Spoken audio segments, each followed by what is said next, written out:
Hello everyone, welcome you all on your own channel the Sankhyan studies. आप सब लोगों का एक बार फिर बहुत बहुत स्वागत है आपके अपने चैनल द सांख्यान स्टडीज़ में। आज जो हमारा डिस्कशन का टॉपिक रहेगा वो है गुड सैम्पलिंग डिज़ाइन, कि एक अच्छा सैम्पलिंग डिज़ाइन क्या होता है, क्या क्राइटेरिया है जो कि जिसके बेस पे हम सैम्पल डिज़ाइन करेंगे, क्या क्या चीज़ें हम कंसीडर करेंगे, और सैम्पलिंग एरर्स क्या होते हैं, सिस्टेमेटिक वायाज क्या होते हैं। ये सारी चीज़ें जो हैं आज हम आज के वीडियो में डिस्कस करने जा रहे हैं। इसके बाद हम इसके साथ ही डिस्कस करेंगे कि कौन कौन से करैक्टरिस्टिक्स हैं एक गुड सैम्पल के या गुड सैम्पलिंग डिज़ाइन के। वो सारी चीज़ें हम आज के वीडियो में डिस्कस करेंगे। At the end of this video you will come to know what are the various characteristics of good sample, क्या बेस हैं जिसके बेसिस पे हम सैम्पल को डिज़ाइन करेंगे, किस हिसाब से हम सैम्पल सेलेक्ट करेंगे, कौन कौन सी चीज़ें हमको ध्यान रखनी है सैम्पलिंग डिज़ाइन के दौरान। तो वीडियो स्टार्ट करने से पहले मेरी आपसे रिक्वेस्ट रहेगी कि आप हमारे YouTube channel the Sankhyan studies को जो है सब्सक्राइब कर लें और बेल आइकन पे हिट कर लें ताकि आपको हर आने वाले वीडियो की नोटिफिकेशन जो है इंस्टेंट मिल जाए। और फेसबुक पेज और इंस्टाग्राम पेज को जो है वो लाइक करें और फॉलो करें। तो आइए शुरू करते हैं। Criteria of selecting A sample procedure. देखिए, अगर मान लो हम कोई रिसर्च कर रहे हैं और हमारे जो इन्फ्रेंसेस हैं, रिजल्ट हैं, वो गलत आ जाते हैं या इनकरेक्ट आते हैं, तो उसके पीछे जो है मेनली दो काउज होते हैं, दो रीजंस होते हैं। पहला एक सिस्टमेटिक बायस, दूसरा सैम्पलिंग एरर। अच्छा, अब सिस्टमेटिक बायस क्या होता है? जब मान लीजिए कि हम सैम्पलिंग कर रहे हैं, प्रोसीजर पूरा फॉलो कर रहे हैं, लेकिन हम जानबूझ के गलत कर रहे हैं। जानबूझ के गलत करने का मतलब है कि मान लीजिए मेरा सैंपल फ्रेम कोई और है, मेरा यूनिवर्स कोई और है, पॉपुलेशन कोई और है। मान लीजिए मुझे रिसर्च करनी थी दिल्ली के लोगों के ऊपर, लेकिन मैंने क्या किया, अपना टाइम बचाने के लिए या दिल्ली कौन जाएगा ये सोच के मैंने क्या किया, मैंने दिल्ली की जगह जो है वो शिमला के लोगों से जो है वो डाटा कलेक्ट कर लिया। तो इससे क्या होगा, उन लोगों का प्रेफरेंस अलग होगा और दिल्ली के लोगों का प्रेफरेंस अलग होगा। उनका जो थिंकिंग लेवल अलग होगा, उनका थिंकिंग लेवल जो है वो अलग होगा। तो मुझे मालूम है कि मैं गलत कर रहा हूँ, फिर भी मैं वो चीज़ कर रहा हूँ और मैं उसको अपनी रिसर्च स्टडी में जो है लिख देता हूँ और उसके बेसिस पे रिजल्ट जो है वो निकाल लेता हूँ। तो वो that is called systematic wire, जो मैंने जानबूझ के गलत कर दिया अपनी रिसर्च में। दूसरा होता है सैम्पलिंग एरर, कि ऐसे एरर्स जो कि मेरी गलत की वजह से मैंने जानबूझ के गलत नहीं किया, लेकिन फिर भी ड्यू टू सर्टेन रीज़न, कई बार हो सकता है कोई मिस्टेक हो गई, कोई गलती रह गई, कैलकुलेशन में प्रॉब्लम हो गई, इंस्ट्रूमेंट में जो हमारा डाटा कलेक्शन का इंस्ट्रूमेंट था उसमें कुछ एक दो पॉइंट्स जो है वो थोड़ा डिस्कशन वाले थे, गलत थे, या जिनमें थोड़ी कमी रह गई थी, उसकी वजह से जो है वो रिजल्ट थोड़ा सा 19-21 ऊपर नीचे आ गए। तो these are called the sampling error. मतलब ऐसे एरर जो मैंने जानबूझ के नहीं किए, जो गलतियां मैंने जानबूझ के नहीं की, लेकिन फिर भी ड्यू टू सर्टेन थिंग्स जो हैं वो गलतियां हो गई, तो उसको सैम्पलिंग एरर बोलते हैं। अच्छा, अब सिस्टेमेटिक जो वायाज होते हैं इनको हम रिड्यूस नहीं कर सकते हैं। No, we can never reduce the systematic biases. जबकि सैम्पलिंग एरर जो हैं उनको हम रिड्यूस कर सकते हैं। सैम्पलिंग एरर को कम करने का सबसे अच्छा तरीका है कि आप सैम्पल साइज जो है उसको इंक्रीज कर दो। नंबर ऑफ सैंपल जो हैं, आप नंबर ऑफ रिस्पोंडेंट जो है उनको बढ़ा दो। जैसे मान लीजिए 100 आपका सैंपल साइज है और 30 आपके ऐसे लोग रिस्पोंडेंट है, या 30 सैंपल ऐसे हैं जो फाल्टी हैं या जिनमें कुछ गलत है, या उन्होंने मिस इन्फॉर्मेशन दी है, या पूरी तरह से सही इन्फॉर्मेशन नहीं दी है, या कोई और गलती की वजह से जो है वो 30 सैंपल जो हैं वो गलत आ गए। लेकिन आपका जो most of the sample size है, 70 लोग ऐसे हैं जो आपकी स्टडी के ऊपर फिट बैठ रहे हैं, तो आपको लग रहा है कि नहीं यार 30% जो है बहुत ज़्यादा लेवल है एरर्स का, तो ये कम होना चाहिए। तो आप 100 की जगह जो है 200 सैंपल साइज कर दो, टोटल नंबर ऑफ सैंपल 200 कर दो। तो आपका जो रेशो है 30:17 का था पहले, एरर फाल्टी सैंपल्स और एक्चुअल राइट सैंपल्स का, तो वो 30 समथिंग एल्स हो जाएगा, कुछ अलग हो जाएगा वो। तो उसमें जो है वो चेंज आ जाएगा और आपका जो एरर का लेवल है वो कम हो जाएगा। लेकिन सिस्टेमेटिक वायाज हम कभी रिमूव नहीं कर सकते हैं और ना ही डिक्रीज कर सकते हैं, क्योंकि वो तो पहले से ही from the beginning, from the first day वो फाल्टी है हमारा, जो हम सोच के गलत चले हुए हैं। ठीक है, तो आज अब डिस्कस करते हैं कि कौन कौन से ऐसे क्राइटेरिया हैं या कौन कौन से जो फैक्टर्स हैं जो लीड करते हैं या कंट्रीब्यूट करते हैं सिस्टमेटिक वायाज से, या जिनकी वजह से सिस्टमेटिक वायाज जो हैं वो हो जाते हैं। पहला जो फैक्टर है वो है इनएप्रोप्रिएट सैंपल फ्रेम। जैसे मान लीजिए, सैंपल फ्रेम का क्या मतलब है कि मेरा यूनिवर्स कुछ और था और मैंने दूसरे यूनिवर्स में जो है सैंपलिंग कर ली जानबूझ के, टाइम बचाने के लिए, कॉस्ट बचाने के लिए, काम जल्दी में करने के लिए। फॉर एग्जांपल मुझे डाटा कलेक्ट करना था दिल्ली के लोगों का, ठीक है। मेरा यूनिवर्स जो था वो दिल्ली में एग्जिस्ट कर रहा था, दिल्ली के लोगों की प्रेफरेंस मुझे जाननी थी। लेकिन मैंने बोला दिल्ली कौन जाएगा, टाइम लगेगा, वहाँ रहने का खर्चा, कॉस्ट हैम्पर होगी, एफर्ट लगेगा, मिलना जुलना। मैं क्या करता हूँ, मैं शिमला में यहाँ बैठे बैठे रिसर्च कर लेता हूँ और शिमला के लोगों से ही वो जो है वो डाटा कलेक्ट कर लेता हूँ। तो मेरा यूनिवर्स बिल्कुल डिफरेंट हो गया। वहाँ के लोगों के test and preferences will be different and यहाँ के लोगों के test and preference will be different. तो क्या होगा, वो इन अप्रोप्रिएट सैम्पलिंग फ्रेम था। क्यों, हमको पता था, हमने जानबूझ के किया, जल्दबाजी में, टाइम और पैसा और एफर्ट बचाने के चक्कर में किया। तो इससे क्या हुआ, ऑटोमेटिकली सिस्टमेटिकल बायास जो है वो हमारी रिसर्च में आ गया। दूसरी बात आती है डिफेक्टिव मेजरमेंट डिवाइस। कई बार ऐसा होता है कि जो हमारा मेजरमेंट का जो हमने स्केल लिया, मेजरमेंट के लिए कोई हमने डाटा इंस्ट्रूमेंट लिया, डाटा कलेक्शन का क्वेश्चनर जो ली, शेड्यूल जो लिया, ठीक है, वो गलत था। उसमें जो क्वेश्चंस थे वो गलत थे, या गलत इन द सेंस कि वो फाल्टी थे, उन पे हमने वर्कआउट नहीं किया ज़्यादा, या उनमें कुछ कमी रह गई थी, ठीक है। स्केलिंग किसी और स्केल पे होनी थी, हमने कोई और स्केल यूज़ कर लिया, ठीक है। डाटा एनालिसिस का मेथड कुछ और लगना था, हमने कुछ और लगा लिया, ठीक है। लेकिन क्यों, हमको मालूम था कि यहाँ कमी है, यहाँ वर्कआउट करने की ज़रूरत है अभी और भी। लेकिन हम क्या बहुत आगे आ गए हैं अपनी रिसर्च में, और हम पीछे मुड़ के नहीं हट सकते और पीछे नहीं जा सकते रिफॉर्म करने के लिए, उन एरर्स को कमिट नहीं कर सकते। तो हमने बोला अब जैसा है हमारे पास उसको चलाओ। तो वो एक ऑटोमेटिकली सिस्टमेटिक वायाज हो गया, जब हमें मालूम है हम गलत कर रहे हैं लेकिन फिर भी हम उस चीज़ को अप्रोच करते हैं। तीसरी बात आती है जी नॉन रिस्पोंडेंट्स की। नॉन रिस्पोंडेंट्स वो लोग होते हैं जो हमारे सैंपल में इंक्लूड नहीं होने चाहिए, लेकिन फिर भी हम डाटा उनसे लेते हैं। जैसे मान लीजिए मुझे डाटा लेना है ऐसे लोगों का जिनकी एज जो है 25 से 50 साल के बीच में है, उनके ऊपर मैं कोई रिसर्च कर रहा हूँ। लेकिन मैं बोलता हूँ कि इतने लोग यहाँ मिलने नहीं वाले हैं मुझे, तो मैं क्या करता हूँ, जो मेरे फ्रेंड हैं 18, 19, 20, 22 साल के, उनसे लिया मैंने सारा सैंपल, वो जो है वो क्वेश्चनर भरवा दिए, सारा इंस्ट्रूमेंट फिल करवा लिया, और सारा उनसे जो है उसी के ऊपर भी मैंने जो है इन्फ्रेंस जो है वो निकाल लिया, एनालिसिस कर लिया। तो मैंने उन लोगों को कंसीडर कर लिया अपने एज ए बतौर सैंपल जो मेरे रिस्पोंडेंट थे ही नहीं, जो मेरे सैंपल में होने ही नहीं चाहिए थे, लेकिन फिर भी मैंने उनको इंक्लूड किया। तो इससे जो है फाल्टी रिसर्च होगी और ऑटोमेटिकली ये सिस्टमेटिक बायस हो गया। मुझे पता था ये गलत हो रहा है लेकिन फिर भी मैंने गलत किया। फिर बात आती है इनडिटर्मिनेंसी प्रिंसिपल की। इनडिटर्मिनेंसी प्रिंसिपल क्या बोलता है, act differently when kept under observation. कई बार आपने देखा होगा, जैसे हमको मालूम है इंस्पेक्शन है, ठीक है, कॉलेज में, यूनिवर्सिटी में, स्कूल में इंस्पेक्शन है, फलाने दिन को है, तो हम क्या करते हैं, उससे हफ्ता पहले या एक महीना पहले जो थोड़ा लीपा पोथी करने लग जाते हैं, रिकॉर्ड मेंटेन करने लग जाते हैं, फाइलें सिस्टमेटिकली रखना स्टार्ट कर देते हैं, पूरे अकाउंट्स जो हैं वो क्लियर कर लेते हैं, रंगाई कर देते हैं, डेस्क सफाई वगैरह सब कुछ कर देते हैं, ठीक है। तो मतलब जब हमको मालूम होता है कि अब ऐसा कुछ होने वाला है तो हम तैयारी पहले से कर लेते हैं।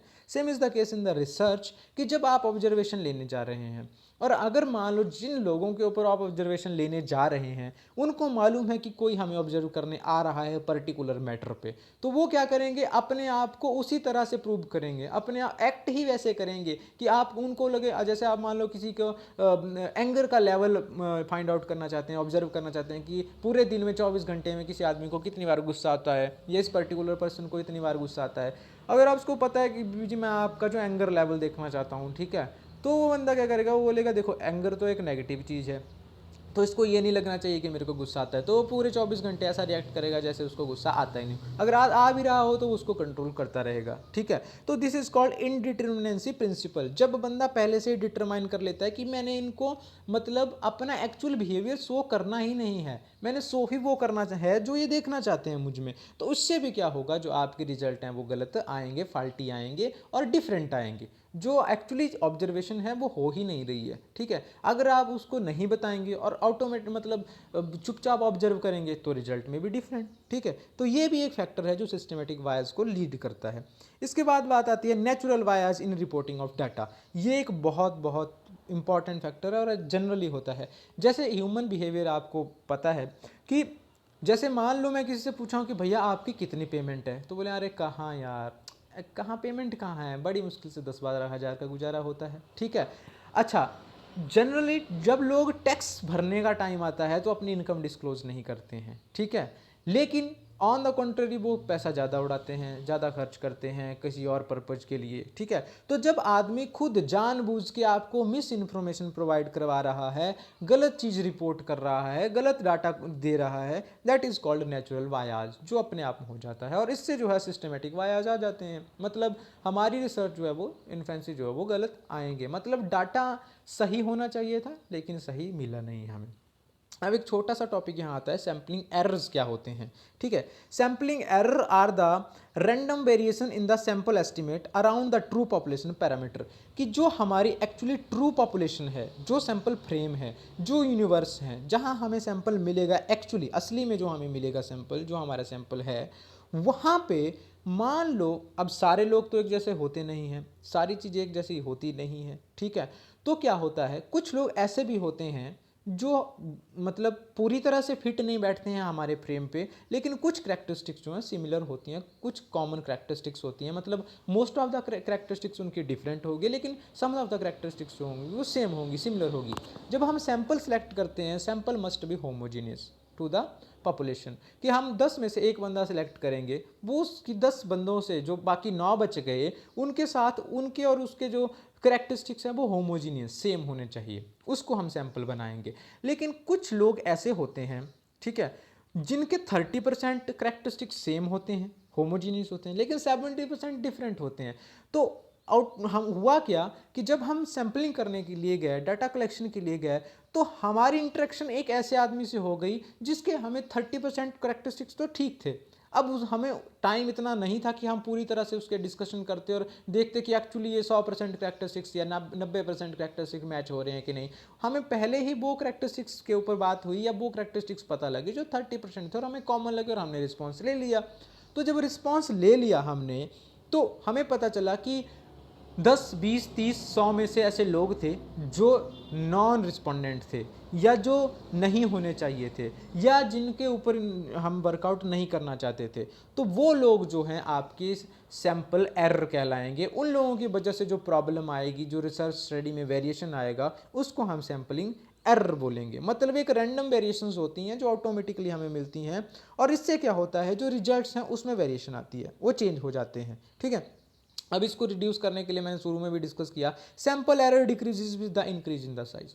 जितना आप सैंपल साइज इंक्रीज करेंगे उतना ही आपका सैंपल एरर रिड्यूस होगा। 100 की जगह आपने 200 सैंपल ले लिया तो आपका जो सैंपल एरर है वो कम हो जाएगा, ऑन द कॉन्ट्री रेशो जो है वो डिफरेंट हो जाएगी, ठीक है। अच्छा, अब क्या बोलता है कि sample of the size sample and it happens to be of a smaller magnitude in case of homogeneous population। obviously अगर population homogeneous है, सेम है, तो क्या होगा कि वो घटता जाएगा, सैंपल एरर जो है वो कम होता जाएगा ऑटोमेटिकली, जितना ज़्यादा आप सैंपल साइज इंक्रीज करेंगे और सैंपल का जो आपकी पॉपुलेशन है उसका जो करेक्टरिस्टिक्स हैं वो होमोजीनियस है। सैंपलिंग एरर में भी measured for the given sample design and size. Sample error जो है वो मेजर किया जा सकता है, उसको हम माप सकते हैं, उसका एक पैमाना होता है कि वो डिपेंड करता है सैंपलिंग डिज़ाइन क्या है हमारा और साइज़ क्या है, कौन सी टेक्निक लगाई, कितना हमारा सैंपल साइज है। The measurement of sampling error is usually called eight precision of sampling plan. क्या होता है, इसको हम क्या कहते हैं, जो हम मेजरमेंट का प्रोसेस है या प्रोसीजर है उसको हम नाम देते हैं precision of sampling design. Error find out करने का, सैंपलिंग एरर फाइंड आउट करने का जो प्रोसेस है उसको हम प्रिसीजन ऑफ सैंपलिंग प्लान बोलेंगे। अब बात आती है characteristics of a good sample design. कौन कौन से करेक्टरिस्टिक्स हैं जिनके बेस पे हम सैंपल डिसाइड करते हैं, या जो हमारा सैंपल होना चाहिए हम डिसाइड करते हैं, या कौन कौन से ऐसे फीचर हैं जिनके बेस पे हम सैंपलिंग डिज़ाइन जो है वो अपना सिलेक्ट करते हैं या सेट करते हैं। सबसे पहला ट्रूली रिप्रेजेंटेटिव सैंपल।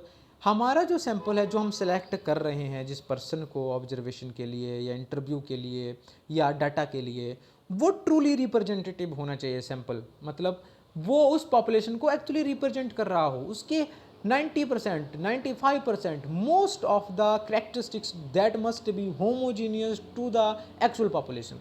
जो हमारी रेस्ट ऑफ द पॉपुलेशन है उसके साथ उसके मोस्ट ऑफ द करेक्टरिस्टिक्स हैं वो मैच होने चाहिए, वो होमोजीनियस होने चाहिए, वो एक बेस्ट सैंपल हो सकता है। दूसरा, सैंपल स्मॉल सैंपलिंग एरर, कि जब हम सेलेक्ट करें सैंपल्स तो हमारी कोशिश होनी चाहिए कि कम से कम हो हमारा सैंपलिंग एरर।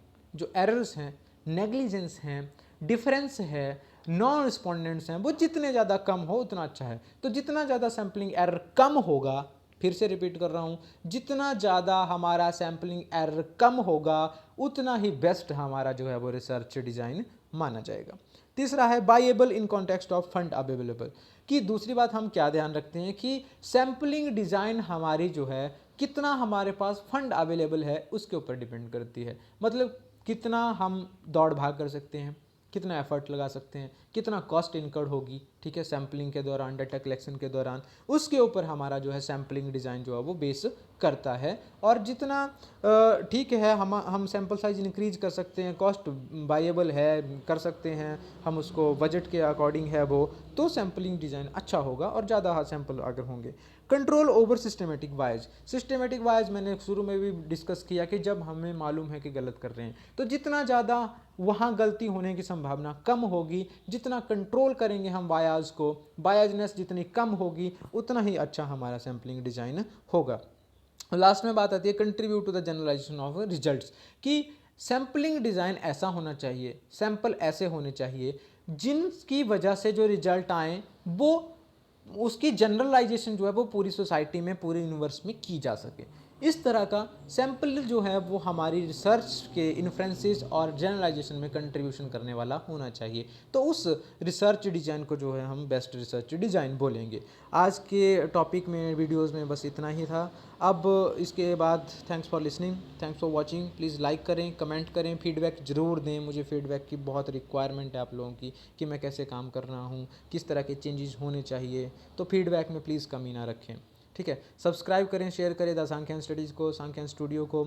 आपकी कोई क्वेरी होती है मुझे मेल कर सकते हैं SK-sankhyan666@gmail.com पे, कॉल कर सकते हैं, व्हाट्सएप कर सकते हैं 7627096162 पे।